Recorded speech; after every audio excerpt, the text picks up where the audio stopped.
saat ini kita menghadapi situasi darurat. Terdapat 18 kasus HIV baru. Kemudian adanya praktik asusila di dalam bioskop. Seorang pelajar sebuah sekolah menengah tertangkap basah menggelar pesta seks. Siswi dan siswa SMP melakukan perbuatan asusila. Tindakan asusila di kalangan pelajar semakin mengkhawatirkan. Krimum Polda Jawa Timur menangkap 12 orang tanpa busana. Assalamualaikum warahmatullahi wabarakatuh. Hai viewers, welcome to Talk Show bersama kelompok 4. Setiap orang pasti pernah mengalami masa-masa kelam dan menyakitkan. Hidup dengan penuh dengan teka-teki yang gak ada ujungnya. Maka dari itu, perlunya rasa bersyukur setiap hari agar kita tidak menganggap kehidupan sebagai hukuman duniawi. Aku, Umaymah Alfifa Zahra Armansyah, sebagai host di sesi talk show kali ini. Dan aku nggak sendirian nih viewers. Aku bersama dengan rekan-rekan hebat mahasiswi psikologi dari Universitas Negeri Padang. Halo. Oke, sebelumnya kita perkenalan dulu kali ya sama mereka. Mungkin dari kamu boleh diperkenalkan? Oke, perkenalkan, nama aku Nurul Sakar Aulia. Nama aku Dea Alfilia. Nama aku Nomi Farwanti. Dan aku Reva Amelia Hendriani. Oke, nah di sesi talk show kali ini kami mengambil tema perilaku seks bebas. Nah, mungkin viewers masih ada nih yang belum tahu apa sih perilaku seks bebas itu. Karena aku udah bersama dengan rekan-rekan hebat mahasiswi psikologi, mungkin mereka bisa menjelaskan lebih detail lagi apa sih perilaku seks bebas itu. Kepada Ami dan Reva, disilahkan. Jadi aku mau jelasin apa sih itu seks bebas. Menurut jurnal kesdamedan.co.id, seks bebas itu merupakan perilaku yang didorong oleh hasrat seksual terhadap sesama lawan jenis maupun sesama jenis yang dilakukan di luar ikatan pernikahan, dan yang mana perilaku ini tuh menyimpang dari norma-norma di masyarakat dan tidak bisa diterima di masyarakat. Dan terus menurut jurnal Gawat Darurat, seks bebas itu adalah hubungan seksual antara lawan jenis atau sesama jenisnya di luar pernikahan, dan itu dominan berganti-ganti pasangan. Oke, terima kasih untuk penjelasannya kepada Ami dan Reva. Mungkin viewers udah pada paham kan ya arti dari seks bebas itu apa? Untuk lebih jelasnya lagi, mungkin salah satu dari mereka bisa memberikan contoh berdasarkan dari kehidupan nyata. Kepada Aulia, disilahkan. Oke, nah gini nih teman-teman, kan perilaku seks bebas ini perilaku yang menyimpang gitu kan. Jadi ada nih contoh di kehidupan sehari-hari kita. Misalnya ada dua orang nih, pasangan yang hidup udah serumah gitu kan. Jadi otomatis yang dua pasangan ini apalagi belum ada ikatan pernikahan, otomatis bisa kita sebut udah melakukan perilaku seks bebas gitu. Jadi itu tuh contoh yang tidak baik kita contoh. Nah ada juga nih di kota Batam, ada satu hotel emang khusus untuk orang-orang yang melakukan seks bebas. Jadi itu tuh memang yang tidak baik untuk kita tiru ya teman-teman. Serem banget ya. Ya begitulah. Oke, terima kasih Aul udah memberikan contoh nyata dari perilaku seks bebas itu. Nah, berdasarkan contoh nyata tadi, pasti ada nggak sih penyebab hal itu bisa terjadi? Dan kira-kira nih, apa sih dampak yang akan terjadi di masa depan dari perilaku seks bebas itu? Mungkin untuk April bisa tolong jelaskan. Jadi guys, menurut buku yang aku baca, judulnya tuh Theories of Personality karya Held and Lindsay tahun 1985. Nah, dalam buku itu ada dijelaskan kayak faktor penyebab orang ini berperilaku seks bebas gitu kan. Nah, ini tuh bisa dijelaskan melalui teori Sigmund Freud. Kayak yang pernah kita pelajari, kan Freud ini membagi perkembangan manusia ini melalui 5 fase kan. Yang pertama itu ada yang pertama tuh fase oral. Nah, oral ini 0 sampai 16 bulan, yang mana mulut itu menjadi sumber utama kesenangan anak.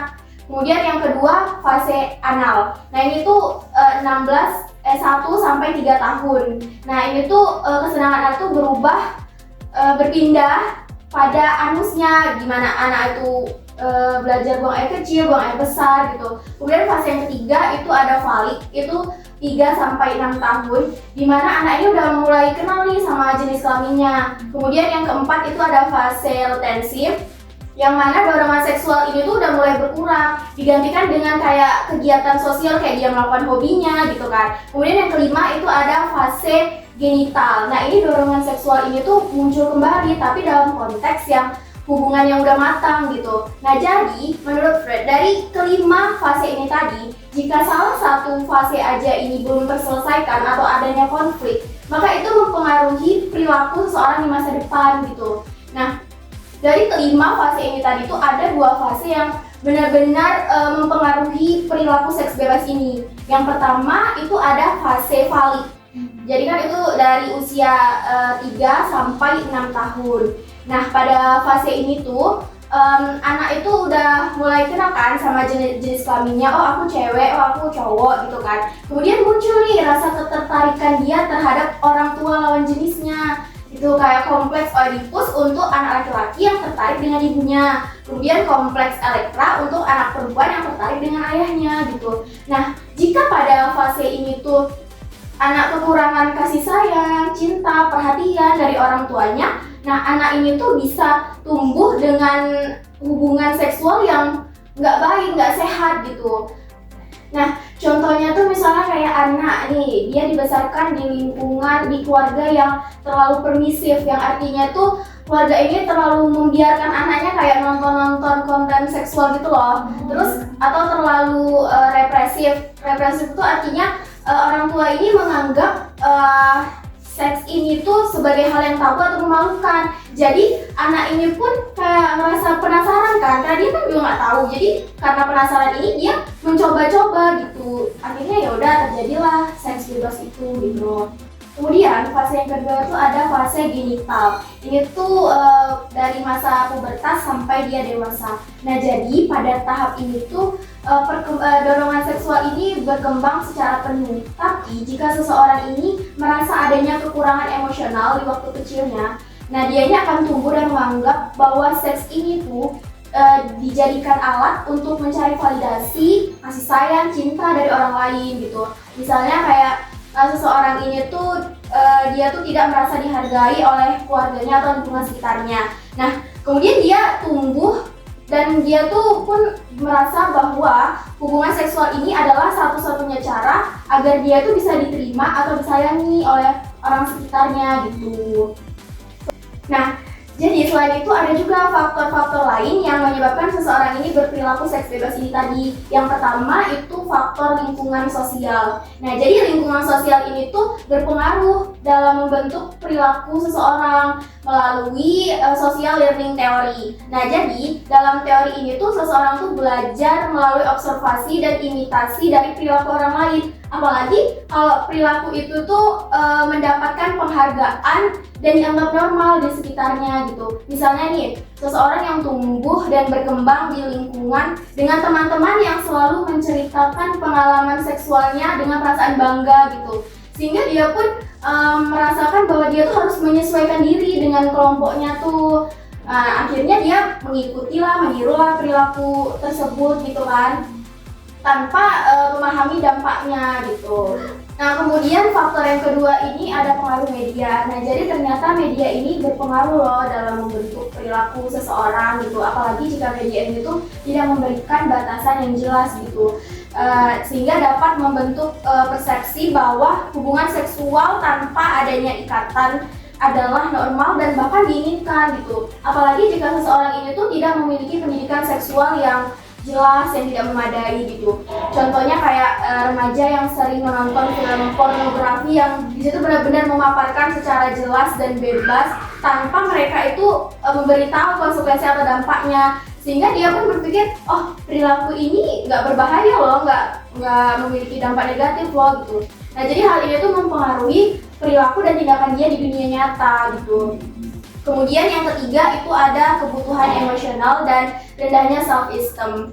Nah, menurut teori kebutuhan Maslow, kan ada tuh kayak 5 hierarki kebutuhan kan menurut Maslow. Ada kebutuhan emosional di level dasar kayak kebutuhan akan cinta, kasih sayang, terus rasa diterima. Nah, jika kebutuhan ini tuh belum terpenuhi, maka seseorang ini mencari pemenuhan melalui hubungan seksual gitu. Nah, hal ini tuh didukung oleh low self-esteem atau rendahnya harga diri, di mana seseorang ini tuh menganggap bahwa tubuhnya ini adalah satu-satunya cara untuk dia mendapatkan validasi dari orang lain gitu. Contohnya nih kayak seorang remaja wanita gitu kan, dia tuh kurang mendapatkan kasih sayang dan perhatian di keluarganya, di rumah gitu kan. Jadi dia pun berpikir bahwa dia akan merasa dicintai, disayangi, diperhatiin oleh kekasihnya dengan cara ya dia menyerahkan dirinya gitu kan. Banyak sekarang kasus kayak gitu. Nah ini tuh termasuk perilaku seks bebas karena dia itu mencari validasi melalui tubuhnya gitu tanpa dia tanpa dia memahami dampaknya gitu, dampak yang akan terjadi gitu. Kemudian yang keempat itu kurangnya pendidikan seksual yang benar. Nah, jika seseorang ini tidak memahami risiko dan dampak dari seks bebas ini tadi, dia tuh lebih rentan untuk melakukan seks bebas itu gitu. Karena dia nggak paham kan akan risiko dan dampaknya. Nah, pendidikan seksual yang tidak memadai, terutama di masa remaja, dapat membuat seseorang ini tuh kurang memiliki kontrol terhadap dorongan seksualnya, atau dia tidak sulit untuk mengontrol hasratnya, nafsunya gitu. Contohnya tuh kayak seorang remaja yang tidak diajarkan tentang risiko penyakit menular dan kehamilan yang tidak diinginkan. Jadi mungkin dia tuh menganggap seks bebas ini sebagai sesuatu yang tidak berbahaya gitu. Nah dia tuh hanya mengikuti dorongan atau tekanan dari teman-temannya aja tanpa memahami dampaknya gitu. Kemudian yang kelima itu trauma atau pengalaman buruk. Nah jadi dalam teori Freud dan pendekatannya itu psikoanalitik itu menjelaskan bahwa trauma atau pengalaman buruk di waktu kecil, misalnya kayak pelecehan seksual, nah itu tuh dapat mengganggu perkembangan psikoseksual seseorang. Nah misalnya dalam banyaknya kasus, nah trauma ini tuh dapat menyebabkan seseorang ini menggunakan seks sebagai mekanisme coping untuk mengatasi rasa tidak aman atau luka emosionalnya dia gitu. Contohnya itu kayak seorang pria yang mengalami pelecehan seksual di waktu kecilnya. Nah, kemudian dia tumbuh dengan pandangan yang terdistorsi tentang hubungan seksual ini. Dia menggunakan seks bebas sebagai cara untuk mengalihkan rasa sakit emosionalnya, dan dia merasa bahwa dia tuh memiliki kontrol dalam hidupnya gitu. Nah, jadi faktor-faktor ini tuh saling berkaitan dalam membentuk perilaku seseorang, apalagi perilaku seks bebas ini gitu. Oke, terima kasih kepada April untuk penjelasannya dari penyebab perilaku seks bebas itu. Ternyata banyak banget ya kasus-kasus dan contoh dalam kehidupan nyata. Betul. Oke, mungkin ada juga nggak sih dampak yang akan terjadi di masa depan dari perilaku seks bebas itu?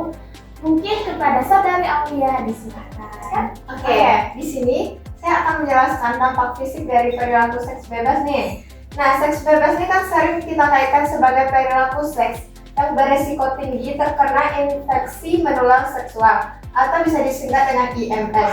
Nah, IMS ini ditularkan dari satu orang ke orang lainnya melalui aktivitas seks, baik melalui vaginal, oral maupun anal.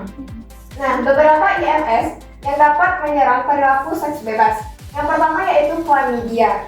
Nah, chlamydia ini disebabkan oleh bakteri Chlamydia trachomatis. Pada pria yang terjangkit chlamydia, biasanya akan muncul gejala yang berupa peradangan pada saluran kencing, demam, keluarnya cairan dari penis, dan rasa sakit. Nah, sedangkan pada wanita, infeksi chlamydia ini ditandai dengan saluran kemih dari serviks, infeksi di rahim, iritasi, dan keluarnya cairan yang tidak biasa dari vagina, serta juga terjadi pendarahan di luar menstruasi. Nah, adapun yang kedua yaitu infeksi jamur atau candida. Nah, bagi wanita yang terjangkit infeksi jamur ini ditandai dengan berupa rasa gatal di area vagina kita, sedangkan untuk pria akan muncul warna merah pada ujung penis. Jika infeksi jamur ini sudah terlalu parah, area tersebut akan tampak seperti luka bakar. Nah, yang ketiga yaitu herpes simplex. Penyakit ini disebabkan oleh virus herpes simplex yang menyerang kulit, makosa, serta saraf manusia. Herpes simplex ini terbagi menjadi dua. Yang pertama herpes simplex tipe 1 dan yang kedua herpes simplex tipe 2. Perbedaannya terletak pada lokasi di mana herpes simplex itu muncul.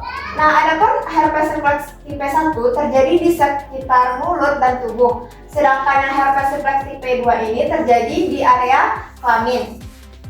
Nah, gejala khas munculnya bintil-bintil kecil yang bergerombol. Penyakit ini dapat menular melalui sentuhan langsung ataupun tidak, misalnya melalui ciuman dan juga hubungan seksual pada penderita. Nah, yang keempat yaitu hepatitis B. Hepatitis B ini ditandai dengan gejala seperti kelelahan, mual, muntah, sakit perut, demam, diare, dan lain sebagainya. Penyakit ini dapat ditularkan melalui air mani, darah, serta cairan dari vagina. Yang kelima yaitu HIV atau AIDS. Penyakit ini terjadi akibat infeksi virus Human Immunodeficiency Virus yang merusak sistem kekebalan tubuh kita. Nah, HIV ini dapat ditularkan melalui kontak langsung antara lapisan kulit dalam atau aliran darah dengan cairan yang mengandung virus HIV ini. Cairan tersebut berupa air mani, cairan vagina, darah, serta air susu ibu. Nah, jika tidak segera kita tangani, HIV ini dapat berkembang menjadi suatu penyakit yang sangat mematikan, yang biasa kita sebut dengan Acute Immunodeficiency Syndrome atau yang biasa kita sebut dengan AIDS. Jadi itu dampak fisiknya. Kalau dampak psikologisnya ada nggak? Ada. Menurut artikel yang aku baca nih, ada psikolog yang namanya tuh Thomas Licona. Nah, dia tuh mengungkapkan bahaya seks bebas ini pada psikologis seseorang gitu. Jadi ada dampak secara mentalnya. Nah, yang pertama itu ada munculnya kekhawatiran akan kehamilan dan penyakit penular. Jadi bagi pelaku seks bebas ini tuh ketakutan hamil dan tertular penyakit seksual itu menjadi sumber utama bagi seseorang itu mengalami stres. Kemudian yang kedua, dia merasa menyesal dan bersalah. Nah, ada beberapa pelaku seks bebas ini dia tuh merasa menyesal dan bersalah atas apa yang dilakukannya, karena dalam hati nuraninya itu dia sebenarnya juga tahu kalau perilaku itu sebenarnya salah dan gak wajar untuk dilakukan. Jadi dia merasa bersalah dengan dirinya dan merasa menyesal kenapa dia melakukan itu gitu. Kemudian yang ketiga, dia itu mempengaruhi perkembangan karakter seseorang. Nah, jadi ketika seseorang, apalagi anak muda yang memperlakukan orang lain sebagai objek seksual untuk kepuasannya semata, itu terkadang dia menurunkan rasa hormat terhadap dirinya sendiri gitu. Nah, kemudian dia pun nggak bisa membedakan mana yang benar, mana yang salah gitu demi kesenangan pribadinya. Kayak teman-teman masih ingat nggak sih yang di mata kuliah teori kepribadian sama Bapak Nazarlin, kan Bapak Nazarlin tuh pernah kan cerita kayak ada seorang lelaki yang dianya ini sehari ini nggak bisa loh melakukan seks bebas gitu, pokoknya sehari itu harus melakukan seks bebas gitu kan. Nah, jadi sekarang tuh dia di rumah sakit jiwa karena kan bahaya juga kan bagi orang-orang di sekelilingnya itu, takut menjadi korban gitu. Sampai bahkan dia itu berhalusinasi kalau dia itu sehari itu udah berhubungan padahal itu sama sekali enggak gitu. Nah, itu contoh di mana perilaku seks bebas ini dapat mempengaruhi perkembangan karakter seseorang. Kemudian selanjutnya dia tuh sulit memiliki hubungan yang serius dengan seseorang gitu. Nah, hubungan singkat yang tercipta dari seks bebas ini tuh kerap kali itu menimbulkan kesulitan untuk berhubungan dengan orang lain. Karena kan kalau misalnya kita berkomitmen atau berhubungan yang serius, pasti kan kita harus berkomitmen dengan satu orang aja kan. Sedangkan perilaku seks bebas ini tuh dia nggak bisa gitu, kayak harus berganti-ganti pasangan gitu loh. Jadi bakal sulit gitu untuk berkomitmen dengan satu orang. Kemudian selanjutnya itu depresi. Nah, ada penelitian karya psikolog yang namanya tuh Martha Weller. Nah, dia tuh mengungkapkan bahwa remaja yang melakukan perilaku berisiko seperti perilaku seks bebas ini tuh tingkat depresinya itu lebih tinggi daripada orang yang tidak melakukan perilaku tersebut gitu. Kemudian yang selanjutnya tuh kehamilan di usia muda. Jadi, jika seseorang itu berhubungan tanpa adanya pengaman, pastikan kemungkinannya kan untuk hamil itu besar gitu kan. Nah, jadi kehamilan muda ini kan sangat beresiko, banyak resikonya kayak darah tinggi, kemudian anemia, kemudian bisa aja bayinya nanti lahir secara prematur, kemudian berat badan lahirnya rendah gitu dan lain sebagainya gitu. Oke, ternyata berat sekali ya dampaknya. Tadi menurut medis rasa lagi itu cukup menakutkan juga. Iya, betul. Oke, baik, terima kasih untuk penjelasannya dari teman-teman sekalian. Baik, selanjutnya bakalan dijelaskan nih bagaimana sih cara mengatasi perilaku seks bebas ini agar tidak terus berkelanjutan pada diri seseorang. Kepada Ami dan Reva dipersilahkan. Nah, menurut buku Theories of Personality karya Hall dan Lindsay pada tahun 1985 dengan judul Cara Mengatasi dan Terapi Perilaku Seks Bebas dengan Teori Behaviorisme dari B.F. Skinner. Dalam teori behaviorisme, perilaku manusia itu dipandang sebagai hasil dari pembelajaran melalui penguatan atau reinforcement dan punishment atau hukuman. B.F. Skinner ini fokus pada operant conditioning sebagai cara untuk mengubah perilaku seseorang. Cara mengatasinya dengan operant conditioning ini, yang pertama adalah kita identifikasi faktor pemicu dan konsekuensi dari seks bebas itu.